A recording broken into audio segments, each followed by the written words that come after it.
देखो बेटा, इस सवाल में आपसे कहा जा रहा है a wheel is making revolution about its axis with uniform angular acceleration. यानी कि आप एक व्हील बना लीजिए और व्हील की एक्सिस क्या होगी?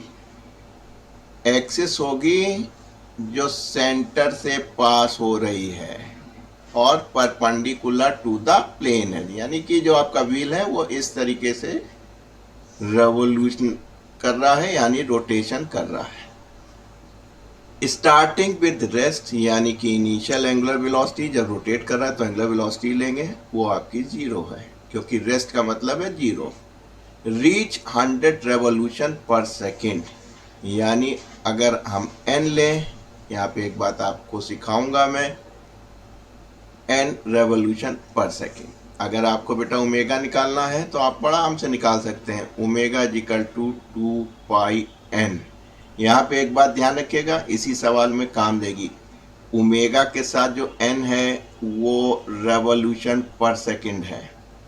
आपको थीटा के साथ भी लेना पड़ेगा भाई। एक बार एक रेवोल्यूशन करेगा, एक बार ये रोटेट करेगा, एक रेवोल्यूशन करेगा तो कितना एंगल चलेगा बेटा? 2π चलेगा।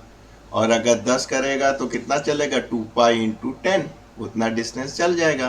तो थीटा के साथ भी आता है, अगर एन दिया रहता है उसमें केवल नंबर ऑफ रेवोल्यूशन रहता है। तो दो चीजें आपको कंफ्यूज करती हैं, एक एन यानी रेवोल्यूशन पर सेकेंड, उससे क्या निकलेगा बेटा? Angular velocity. और अगर थीटा के साथ एन है यानी नंबर ऑफ रेवोल्यूशन है, 2π से कर देंगे तो उतना एंगुलर एंगल जो है उतना एंगल ये रोटेट कर लेगा व्हील। आइए चलते हैं, करना क्या है। इन t बराबर 4 सेकेंड क्या बताना? सबसे पहले एंगुलर एक्सेलेरेशन आप जानते ही हैं, ओमेगा बराबर omega 0 plus alpha t, am I right? अब देखिए बेटा, यहाँ पे रेवोल्यूशन पर सेकेंड है तो चाहें तो आप जो है इनको रेडियन पर सेकेंड में कन्वर्ट कर सकते हैं, लेकिन उत्तर आपको रेवोल्यूशन पर सेकेंड स्क्वायर में दिया, इसलिए आपको चिंता नहीं करनी है, इसी वैल्यू से चला लीजिए काम। 100 रेवोल्यूशन पर सेकेंड ये रेस्ट पे था, ये आपका अल्फा निकालना था, कब निकालना था? 4 सेकेंड पे।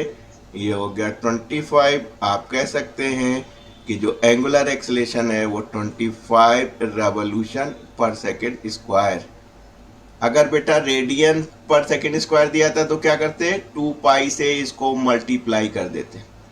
अब आपको क्या निकालना? एंगल ड्यूरिंग दिस 4 सेकेंड, तो आपने कहा वो भी निकाल देंगे। आपको मालूम है formula, theta equal to omega 0 plus half alpha T square. याद आ रहा है? जो लीनियर है उसको आपके सर ने रोटेशन में बना दिया था, थ्योरी के लिए मैंने एक अलग बना दिया है, उसमें देख लीजिएगा। ओमेगा 0 0 है तो बेटा ये 0 कर दें। अल्फा अभी अभी निकाला है, ध्यान दिया जाए किसमें निकाला है? अभी आपने रेवोल्यूशंस में निकाला है। टी 4 सेकेंड में 2 हो गया, 25 चौको 100 यानी 200। ये नंबर ऑफ रेवोल्यूशन हुए बेटा। आपको थीटा आंसर किस में निकालना था? रेडियन में। तो कैसे निकालेंगे भाई? 200 दफे घूम चुका होगा, कितना एंगल चला होगा? 2πn, यानी 2π इंटू 200, आप कह सकते हैं 4π रेडियन, इतना एंगुलर डिस्प्लेसमेंट किया।